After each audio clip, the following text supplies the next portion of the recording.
Hello there. Welcome to the Work channel. My name is Mercy Uyo and I'll be hosting today's Gisli Moments. If this is your first time, you are welcome. Gisli Moment is about sharing Jesus-based testimonies that will stir you up, position you, boost your faith, and help you to trust God for your own testimony. What we're about to listen to is a testimony of the power of God to deliver, to heal. Our guest here, God delivered him and healed him. God healed him from asthma and delivered him from chronic lustful spirits, smoking, and I'll just allow him to go in deep into all that God set him free from. So thank you so much for honoring my invitation. Can you quickly tell us your name and what Jesus did for you? Good afternoon. My name is Obina, and thank you for the privilege of having me here at this moment. So I just want to thank God. I can't remember the year now, but growing up, when I was younger, I used to have issues breathing. I used to struggle with issues breathing, and started using a tablet called Ventolin then to help me with my breathing. And then, From when you were young? yes, I think this started when I was in secondary school, though. Yeah, secondary school. That was my first time I had an encounter where I couldn't breathe. I had to stop. It was a struggle. But then I started using the tablet, and I used it up till after my NYSC. This was till like way back 2000 and maybe 14 or whatever. I can't remember the year now. No, but it was a normal thing for me. It wasn't disturbing me anymore. Whenever I had my episodes or whenever I had anything that was, if I couldn't breathe, I would just go and pop my pill and take. It was normal for me now. So you didn't even see it as a sickness anymore. Yeah. It became like a part. Yeah, because whenever I start to feel the symptoms, I just know what to do. I just go and take the pill and that's it. Mhm. So that's how I continued like that for a while. But then one day I attended a church. I had a friend that invited me to a church. So I went to a church. I had a testimony. Okay, let me stop you there. Okay. I don't want you to share the healing testimony now. Okay. Why? Because I've heard these testimonies a couple of times, guys, and it is a testimony of faith. So now I want to hear your journey into the faith. Okay. All right. Okay. Well, as a young guy, I went to school in Ghana. So while I was in Ghana, I got to meet some friends. So in the process of meeting some friends, I was just fresh. Growing up, I was always at home. I didn't really have much friends growing up like that. I was not really free like that to associate. So when I went to Ghana, this is my first time being free. So I now met some friends then that, they started having fun, and they started doing competition with women and all. So I met a lady. This was your first year in school. In Ghana, yes. How old were you then? I went to Ghana when I was 17. I clocked 18 in Ghana. Okay, so let's just say you were 17, 18 at that time. Yeah. So, okay. Yeah, so then, so I met a lady, because I was innocent. So I met a lady then that her eye don't tear, I remember when my mom saw the lady say, this girl that you are hanging out with, yeah, I has tear. But because it was exciting, good boy that just met, when good boy meet bad girl, it's always exciting. Just like when good girl meet bad boy, it's always exciting. So I started spending a lot of time with her. I started, so me and her, we started doing many, many things together. I liked her a lot. So, but as time went on, she did not like me the way I liked her. So she has gone ahead of me because I just met a girl that I fell immediately for her. But along You the were line, 17 at that time. yes, I was 17 at that time. So along the line, I found out that me and her were not in the same headspace. Like the girl was having runs with guys in different cities. I remember the day on her birthday, I went to go and plan surprise, with my friends, everybody. While we were waiting for her, calling her, she did not pick. Huh. Then all of a sudden, we now just saw her passing by. You just you have planned after the surprise. You planned for her. She just passed by and saw us. She was passing with a guy, by the way. I saw her, just greeted and said hello and passed. And my friends, they started laughing at me. But I didn't really care. I finally got the opportunity to tell her, oh, I love you. And she was like, why will you say you love me? So that whole scene that made me feel a certain type of way. I just made up my mind, you know what, this cannot happen to me again. But so you went into the street. I went into the street full time. I was just following different women now. And coupled with the friends I had already, it was an atmosphere for such things. So I just went street. I just went wild, smoke weed sometimes. From the age of 17. Yes, from the age of 17, smoke weed. Funny enough, is the person that was given to me as a guardian, I even introduced me to the weed. Oh my God. So- oh my God. Oh my So God. we So went, the person that they handed you over yes, to that was to like take a care big of brother. you in It was one that school. introduced me to the weed. Oh my So I now God. took the weed. Parents, take note of that. Mhm. Just So we now took the weed. From taking the weed, we are just messing around. I'll have one girlfriend, two girlfriends, three girlfriends, doing a lot of things. And I continued like this till 2000, and I did this for all the 4 years I was in the school. I had only one girlfriend, funny enough, one official girlfriend. Official. But I was just title cheating, sake. yes, cheating. Oh my God. So you were literally a chronic womanizer from the Yes. age of In short, 17. there were even times where I felt like, you know what, I want to, because I grew up in a Christian home. So I still had the consciousness of God. I had a rule then: do not do anything with women on Sunday. Oh my God. That was my religious mindset. I remember I had a girlfriend there. If you want to try to say no, today is Sunday, let's respect God today at least. So you could So you're still a see that. Christian only on Sunday. Yes, I still had that consciousness that, this thing we're doing is not good. But it only got worse. Like when you're with the devil, it only gets worse. Yeah. So it just got worse from there. I graduated to 2000, I now graduated, I think 2012 or thereabout. Then I went to do my NYSC. Now, when I went to do my NYSC, where I did my NYSC, I was taken in by a church. Now, this church, they have a 3-bedroom apartment. That's where they host the church service also. The church service is done like in a sitting room, while the couples stay in the bedroom and the kitchen and all. So they took us in. Funny enough, by the grace of God, will I call it grace now? I don't know what to call it. I had a room to myself. I was the only one that had a room to myself. There are 3 bedrooms. One room, the guys were there. 3 guys were in that one room. I don't know why that happened. Then in the other, okay, was it 3 guys or 2 guys? 2 guys, sorry. Then in the other room, we had 3 ladies. Then me, I was the only one that had a room to myself. Okay, it was 4 rooms. One room was used as a pastor's office. So I was the only one that had a room to myself. Now that created an avenue for me. I started getting close to one of the ladies in the place. And from there, things started happening between me and this lady in this place. Now remember I told you that this was the same place we are having our church service. We have our church service every Wednesday and Sunday there. So I started doing stuff with her in that church. It even got to a stage where one of the guys, a very big believer then, he was uncomfortable with it, like, because we would sleep over in that night, Saturday night. On Sunday, I'll go and play drum. She would lead solo, she would sing. Oh my God. So you were literally the drummer in the church. Yes, I was the drummer in And church she was then. the chorister. Yeah. And you were using the same church venue for your funny days. But yes, for the God is merciful. extracurricular activity. So God is merciful. yes, it was Old Testament. It has been a last story. But so it continued like that, continued. And although it didn't start like that, it started slowly and just grew. So now in this NYC, the way they do it, when the old coppers are about to leave, they bring new coppers. So the old coppers are more like to give them orientation. They stay with us for like a month before we hand over to them and leave. But because of that, new guys came into the place. Now there was no way I could have a room to myself anymore. So they now gave the new guys my room, and I had to go and join the other guys in their room. And this is a problem, because now I couldn't do stuff there freely again. So what now happened was that one day, unplanned and unprovoked, I was just in the pastor's office, where they use as the pastor's office. I was in the pastor's office, and I called her. Your pastor's office. Remember, we're the ones that stay in the building. I was like the guardian of the building. So I had access everywhere. So that private pastor's office was the only place that was private that day.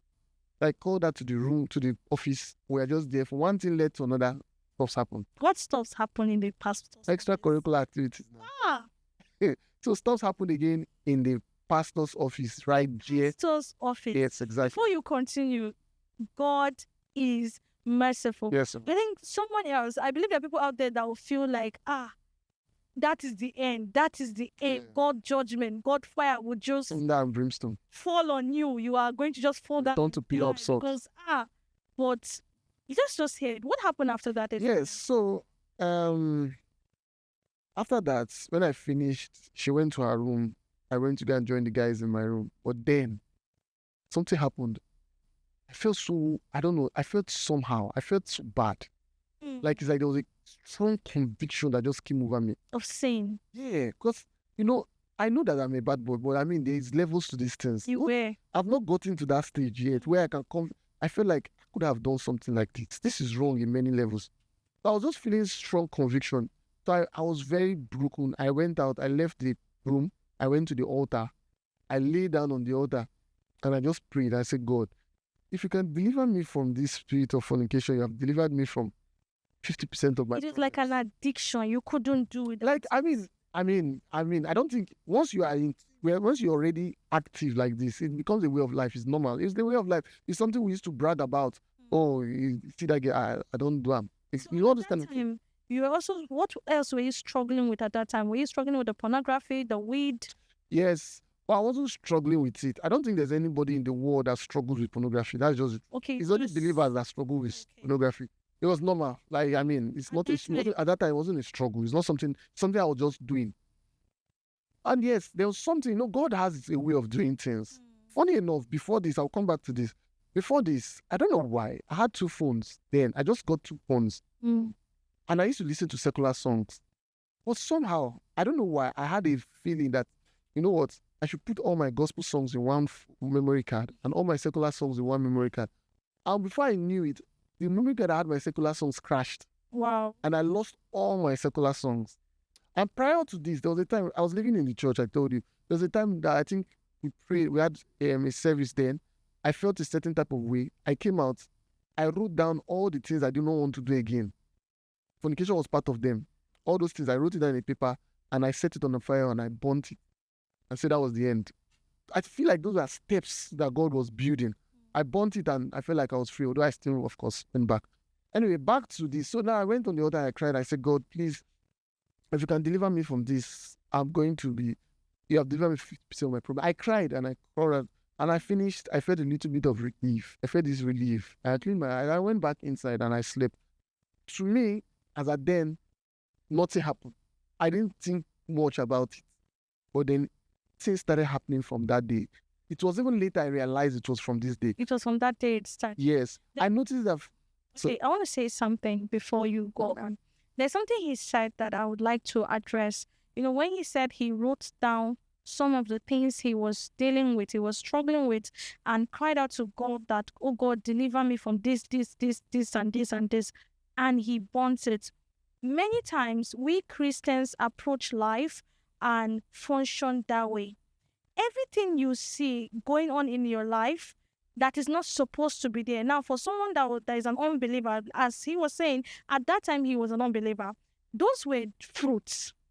If he stopped, even if he had stopped, even if you actually stop the fornication, you stop this, you stop that, if the foundation is not taken care of, if the root is not dealt with, if that tree is still there, it will produce the same fruit or another kind of fruit again. So the problem is not the fruit, it's not the habit that is being displayed, it is what is giving birth to the habit.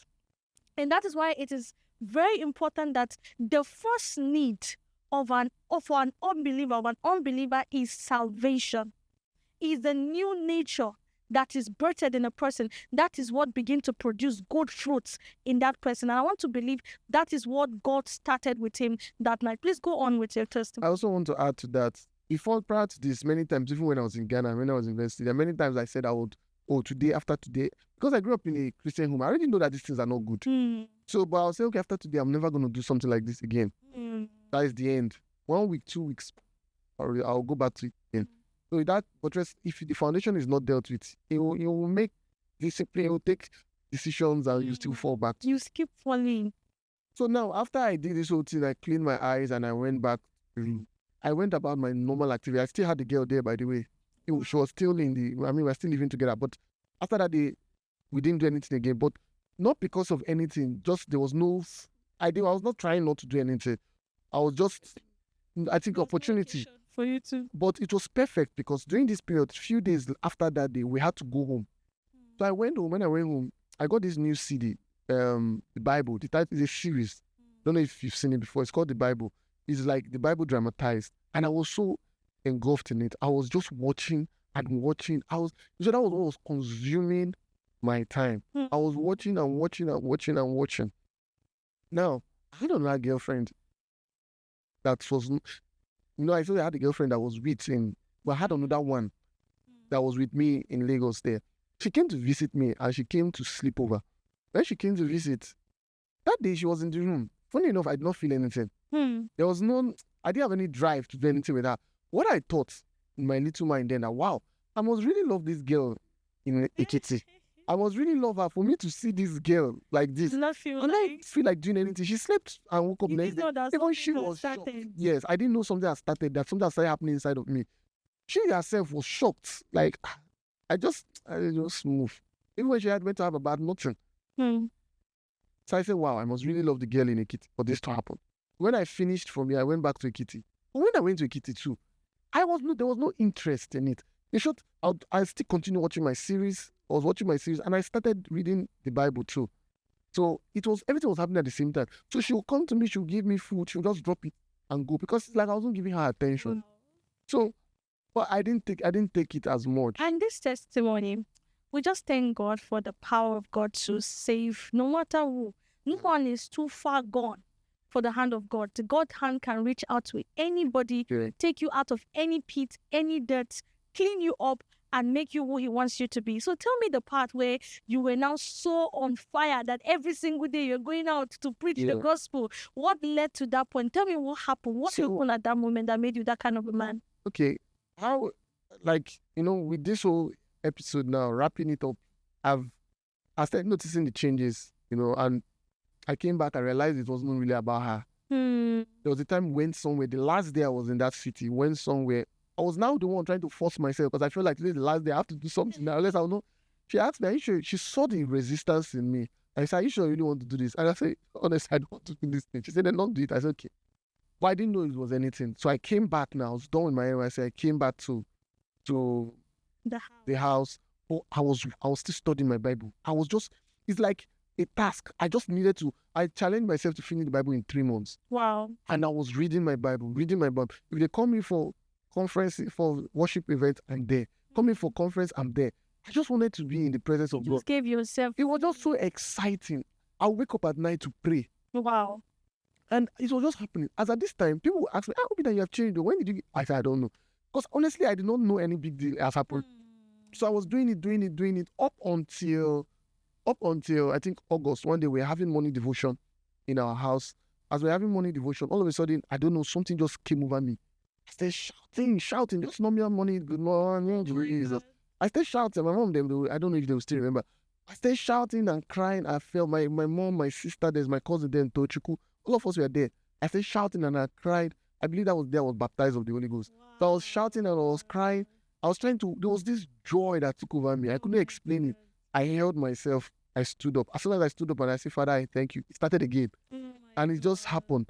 So all this thing was just strange to me. I was wondering what's going on. And beautiful. And yes, I was wondering what's going on. Then in January, I think January 5th, I was reading a book by Gloria Copeland. I don't know. And I think I was hearing testimony. I asked, why is it that when people ask me when I can't tell when I give my life to Christ? That is not strange. And as soon as I asked that question that day, I just had a flashback of that night where I cried out and I said, Lord, if you can deliver me from this. And I said, so that was when I gave my life to Christ. So from there, henceforth, it was just, I was just in love with God. I just wanted to tell people. Beautiful. Funny enough, I did not know the word so much. So funny enough, I did not know the word so much. So I was just, telling people about my testimony, how God delivered me. Oh, I used to be a fornicator. I used to be this, but now I'm this. That was my story. Everybody I preached to then knew that story. Glory be to God. That's such a powerful, powerful testimony of salvation. Now back to the healing. Yes, so because you were already a believer when that healing happened. Yes. So I want to hear it. So I was a believer and I was still going on with my normal this. I didn't see it as a big deal. You're still taking your medications, yes. So now I went to a service one day that my friend invited me. I heard testimonies, faith testimonies. And it provoked me. Well, it didn't really provoke me that way. Okay, no, I'm getting the other way around. So I was with my friend, she told me one day, she saw me taking the drug. And then she told me that, that this stuff that you're taking, you're only taking it because you want to. Any day you decide you don't take the thing, throw it away. But I just overlooked it. But now I went to that church that day, I heard a testimony that provoked me. So when I heard that, it stirred me up. I went home that day. I took the Ventolin tablets. I was only starting to even feel the symptoms. I took the Ventolin tablet, all the tablets, and I threw it out of my balcony. Okay, first of all, your friend challenged you. Yes. That their tablets you keep taking. It's not normal. You're not supposed normal. Yeah. Then you went to church, you heard a testimony. Yeah. And it provoked your faith. Yes. You went home, took actions of faith. Yes. When you were taking the actions of faith, you were feeling the symptoms coming up. Yes, I was already feeling the symptoms. But you didn't take the medication. But I didn't take it. I just packed the drugs. I threw it out of my balcony. But when I threw it, something told me that, that when this thing will hold you this night, you go down and pick this thing and put. So I now went down, took it. There was this canal behind our building. I went down, I threw it in the canal. Wow. And I said, anything that wants to happen, let it happen this night. Wow. And I went to sleep. And that Wow. That was such an action of faith. Yeah. In fact, you taking up that bold step to take that tabs, to throw them away, even when you were feeling it, is an action of faith. Faith is an action word. You don't just say you have faith. There are steps, there are things you do that prove your faith. And that's just it. It's just and I believe you hearing this testimony, your faith also must have been provoked. Please don't do what he did if you are not stirred up to do it. So the purpose of sharing this testimony is because we believe here that testimony can give birth to other testimonies. When you hear testimonies, it can be replicated in your life. So as you're hearing it, let it provoke you to action. Real action. And as you do that, God will honor your faith in the name of Jesus. This testimony blessed me. There is so much to take home from this. The testimony of salvation, the testimony of healing, deliverance from lust, smoking. I mean, you've heard it all from him.